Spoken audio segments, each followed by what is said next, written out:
Your goal is to eat more, not less, on the interval weight loss plan.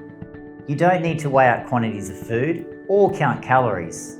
You simply need to focus on eating breakfast like a king or a queen and eating dinner like a pauper.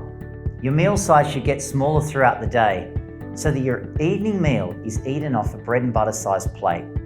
And you should use chopsticks to slow down the speed at which you eat. To start you off, use a very rough guide of 3 closed fists for breakfast, 2 closed fists for lunch, and 1 closed fist for dinner. This doesn't include vegetables or salad.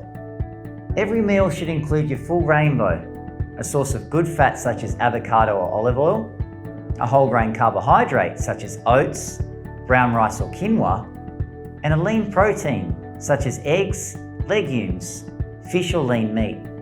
Each day you can have unlimited fruits and vegetables and dairy products, except for cheese, which is a treat.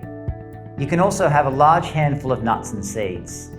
You need to keep your favourite treat foods to once per week during the weight loss months, and you need to keep your dining out and takeaway meals to once per week during the weight loss months. During the maintenance months, you can have these twice per week.